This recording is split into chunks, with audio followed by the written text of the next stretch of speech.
উত্তর পূর্ব ভারতের সঙ্গে উত্তরবঙ্গকে যুক্ত করার কেন্দ্রীয় মন্ত্রীর মন্তব্যের পরেই এই অঞ্চলের অন্যতম রেল স্টেশনে যাত্রী সুবিধার্থে দ্বিতীয় লিফটের উদ্বোধন বিজেপি সাংসদের। সম্প্রতি কেন্দ্রীয় মন্ত্রী তথা বিজেপি দলের পশ্চিমবঙ্গ রাজ্যের সভাপতি ডক্টর সুকান্ত মজুমদার এক ভিডিও বার্তায় বলেন, উত্তরবঙ্গকে এবার উত্তর পূর্ব ভারতের সঙ্গে যুক্ত করে উন্নয়নে জোয়ার আনতে হবে। এরপরেই এই নিয়ে রাজ্য জুড়ে শুরু হয়ে যায় রাজনৈতিক দড়ি টানাটানি। এরই মধ্যে শনিবার উত্তরবঙ্গ থেকে উত্তর পূর্ব ভারতের সঙ্গে রেলপথে যোগাযোগ রক্ষাকারী অন্যতম গুরুত্বপূর্ণ জলপাইগুড়ি রোড স্টেশনে অত্যাধুনিক দ্বিতীয় লিফটের আনুষ্ঠানিক উদ্বোধন করেন জলপাইগুড়ির সাংসদ ডক্টর জয়ন্ত কুমার রায়। এদিনের অনুষ্ঠানে অন্যান্যদের মধ্যে উপস্থিত ছিলেন রেলের আলিপুরদুয়ার বিভাগের ডিআরএম সহ পদস্থ রেলকর্তা সহ এলাকাবাসীরা। উল্লেখ্য, এখন থেকে বিশেষত প্রবীণ এবং বিশেষভাবে সক্ষম রেল যাত্রীদের জলপাইগুড়ি রোড রেল স্টেশনের প্ল্যাটফর্ম থেকে ট্রেনে উঠতে অনেকটাই সুবিধা হবে। এই প্রসঙ্গে জলপাইগুড়ির সাংসদ ডক্টর জয়ন্ত কুমার রায় সুকান্ত মজুমদারের বক্তব্যকে পূর্ণ সমর্থন করে তার ব্যাখ্যা করেন মিডিয়ার কাছে এবং আর কি বলেন তিনি শুনে নিন। সুকান্ত দাকে 200% সাপোর্ট করি, কিন্তু ওনার বক্তব্যের কেন করেছেন, কি উদ্দেশ্যে করেছেন সেগুলো ভালো করে বুঝতেও হবে। কিন্তু প্রথম কথা হলো, উত্তর পূর্ব ভারতের জন্য একটা স্পেশাল একটা ফেসিলিটি কিছু আছে। কি সেই ফেসিলিটি? সেই ফেসিলিটি হচ্ছে যে সমস্ত প্রজেক্ট, জানেনই তো যে আমাদের দেশ হচ্ছে কোঅপারেটিভ ফেডারেলিজমের মাধ্যমে চলে, অর্থাৎ কেন্দ্র এবং রাজ্যের মাধ্যমে চলে। সেক্ষেত্রে এই সমস্ত যে কোনো রাজ্য, যেমন পশ্চিমবঙ্গ, উত্তরপ্রদেশ হোক, বিহার হোক, ইত্যাদি ইত্যাদি, এই সমস্ত রাজ্য 60-40 হিসেবে কাজ করে। 60-40 মানে যে সমস্ত কোনো ডেভেলপমেন্টের কাজ যেগুলো স্টেট গভর্নমেন্ট থ্রু করাতে হবে, সেগুলো কিন্তু 60% ব্যয় করে হচ্ছে কেন্দ্র, রাজ্য সরকার ব্যয় করে 40%। এবার আসি উত্তর পূর্বাঞ্চলের ক্ষেত্রে। উত্তর পূর্বাঞ্চলের ক্ষেত্রে কিছু কিছু প্রজেক্টের ক্ষেত্রে 100% সেন্ট্রাল শেয়ারিং থাকে, অর্থাৎ সেন্ট্রাল গভর্নমেন্ট সেগুলো কাজগুলো করে। এবং বেশিরভাগ ক্ষেত্রে যেগুলো রাজ্যের মাধ্যমে যেগুলো করতে হয়, সেখানে 90% শেয়ার হচ্ছে সেন্ট্রালের এবং 10% শেয়ার হচ্ছে রাজ্যের। তাহলে সেই জন্য ওখানে সেন্ট্রাল যেহেতু নিজে শেয়ার করে এবং দায়িত্ব নিয়ে কাজ করে, এই জন্য দেখছেন ডেভেলপমেন্ট কত র্যাপিডলি হচ্ছে নর্থ ইস্টে।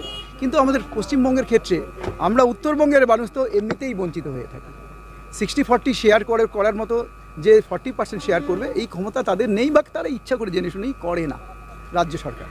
তাহলে আমাদের উপায় কি? উনি উত্তরবঙ্গকে ভালো করে জানেন, উনি বালুরঘাটের সাংসদ, উনি উত্তরবঙ্গের মানুষের অবস্থাটা ভালো করে জানেন এবং তিনি চাইছেন যে এখানকার ডেভেলপমেন্ট হোক। যেটা long pending demand of north Bengal, সেটাকে দাবিয়ে রাখা হয়েছে, সেটার এগেনস্টে উনি বলেছেন আমি ওনাকে 200% সাপোর্ট করি এবং আমি চাই যে উত্তরবঙ্গের ডেভেলপমেন্ট হোক, সার্বিক বিকাশের বিকাশ হোক। লালিপপ না, ওরা পকেটস্থ হয়ে গেছে, ওরা নিজেরা পকেটস্থ করেছে এবং নিজেরা পকেটস্থ হয়ে গেছে। আমরা সাংসদরা বা আমাদের সাংসদ বিধায়ক, আমাদের নেতৃত্বরা সেটা হয়নি। ডিফারেন্সটা এখানে। রাজবংশী মানুষের এখনও বিরাট সেগমেন্ট, নাহলে উত্তরবঙ্গে জিততে পারে বিজেপি এতগুলো সিটে, যেখানে রাজবংশী নিজেই কত 30%-এর উপরে, নিজেই পুরো নর্থ বেঙ্গলে যদি করা হয় 30%-এর মতো লোক আছে, তারা যদি পুরোটাই যদি সাপোর্ট না করতো, তাহলে তো এটা কলকাতার মতো মানে সাউথ বেঙ্গলের মতো অবস্থা হতো। আগামী 20 বছর পরে আমার জলপাইগুড়ি জায়গাটা কোন জায়গায় যাবে? যদি 20 বছর পরে আপনি যদি এখন ভাবেন এখানে যে মেডিকেল কলেজটা হলো, মেডিকেল কলেজের সাথে সাথে আপনি দেখবেন কয়েক বছরের মধ্যে এই চেঞ্জগুলো র্যাপিডলি দেখতে থাকবে। সেখানে শুধু মেডিকেল কলেজটাই গিয়ে বলছি, এখানে অনেক number doctor, junior doctor, senior doctor এরা আসবে। সেই যে এতগুলো ডাক্তারকে অ্যাকোমোডেট করার মতো পর্যাপ্ত ব্যবস্থা কিন্তু এখনো পর্যন্ত নেই। তাহলে সাথে সাথে এখানে ইনফ্রাস্ট্রাকচার র্যাপিডলি যখনই ডিমান্ড হবে তখনই করতেই থাকবে। তাহলে এবং ঠিক সেরকমভাবে সার্কিট বেঞ্চটা মানে অলরেডি শুরু হওয়ার মুখে, প্রায় বিল্ডিং কনস্ট্রাকশন কাজটা প্রায় সমাপ্ত হয়ে গেছে। তো যখন কিছুদিন পরে সেটাও যখন চালু হবে, তাহলে বুঝতে পারছেন এই জায়গায় জলপাইগুড়ি শহরের কতটা গুরুত্ব বেড়ে যাবে এবং কত মানুষ এখানে থাকবে।